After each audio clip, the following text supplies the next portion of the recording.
Trick or treat. This for you. But wait, do you know anything about horror films? Yeah. Fucking coming. Yay!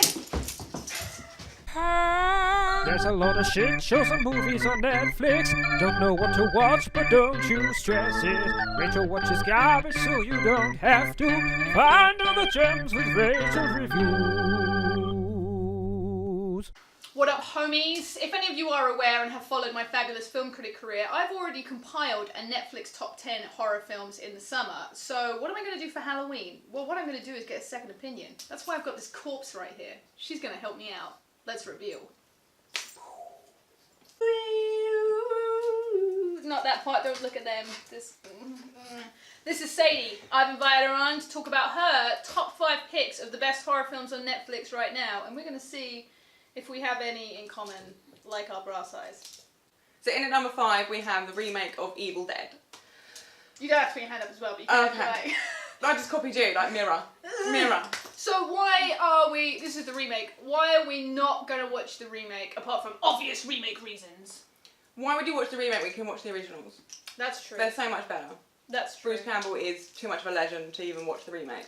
I feel that the remake with this one, it kind of like glorified a lot of gore porn, which wasn't the applicable thing in the first one. You know, it was kind of campy the first one, and this one they were like, oh yeah, Saw's popular and stuff, so let's just tack everyone up and make it really bloody, and it was a bit unnecessary. Yeah, they threw way too much in when it didn't need to be necessary. It just didn't need it.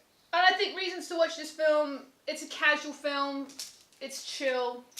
You know, if you want to watch people get hacked up with chainsaws. Yeah, if you're hanging off and laying on the sofa and you can't find the remote, then yeah, I Leave it probably on. would sit for it. Yeah, I probably wouldn't. I'd just watch Pornhub. Love Pornhub. Okay, so in at number 4 we have Gerard's Game. Or Gerald's Game. Gerard's Game? 4.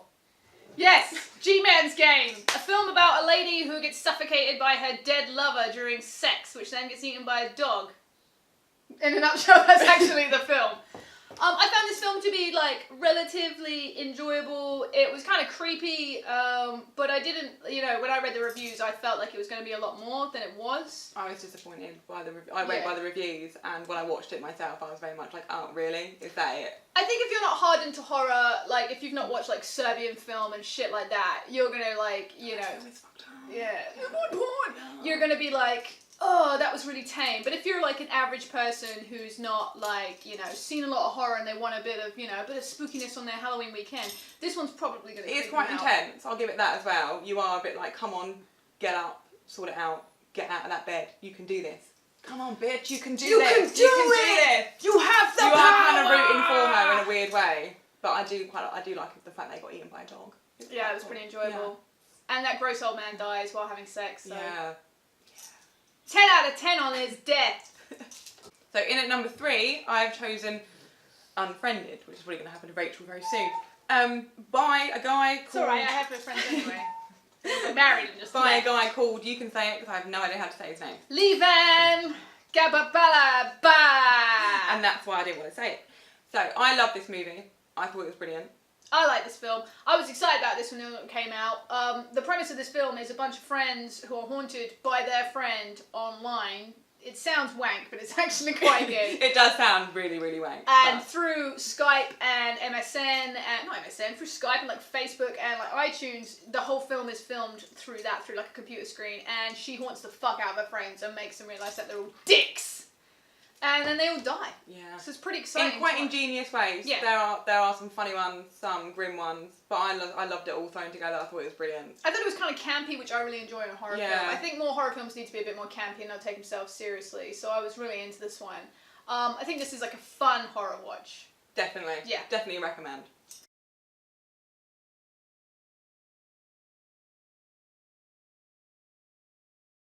Sadie, thank you for coming on to Rachel Reviews and Doug Connor, the best part of the channel.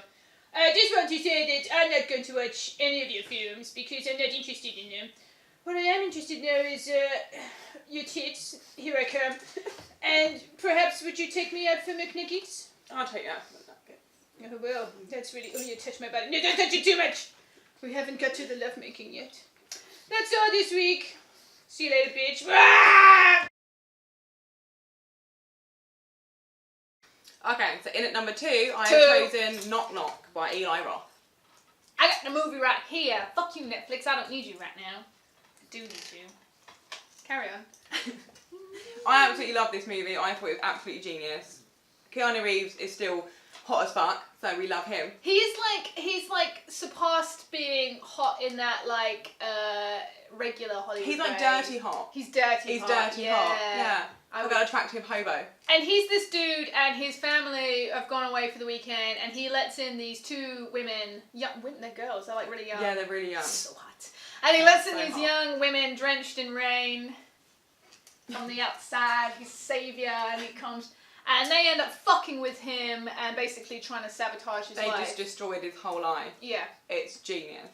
What I like about this film is it's quite an interesting change of pace for Eli Roth. Eli Roth obviously has done things like Cabin Fever, which were quite gore related, and he had a lot of body horror. And this is completely different. This is like totally psychological, which is a really interesting change of pace for Eli Roth. So I was like, bang, bang into this film. I was really impressed by it, really impressed. To know that he can actually do that as well as just throw gore at people and get away with it. I was really impressed with this movie. It was definitely 100% recommended to everyone. So in at number 1 is my ultimate all-time favourite, Cabin in the Woods, directed by Drew Goddard. I have to put things in the right frame, otherwise you can't see me doing it down here. There we go, number 1. Cabin in the Woods is a story of a bunch of sexy teens who go and live in a cabin in the woods for like a vacation.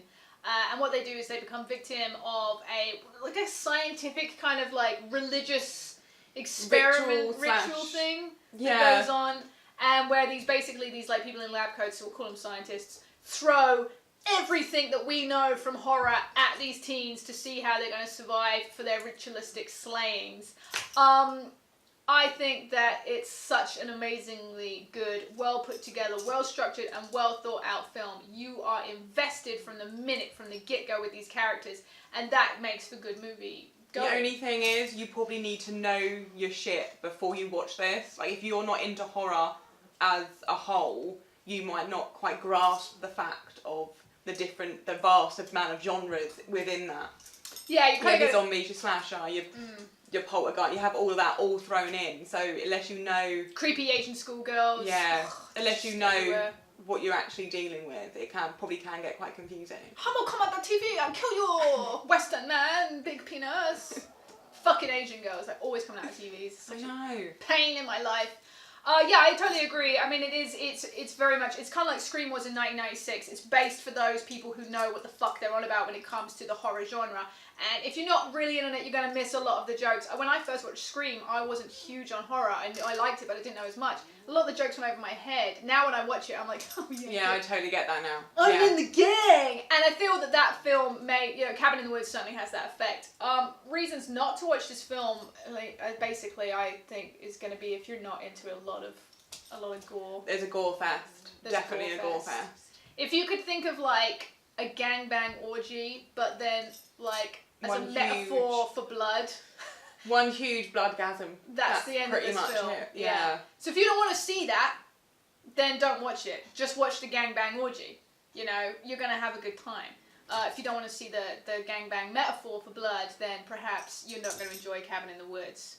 Go watch Knock Knock, as we said. Remember? That was number 2. Keep up.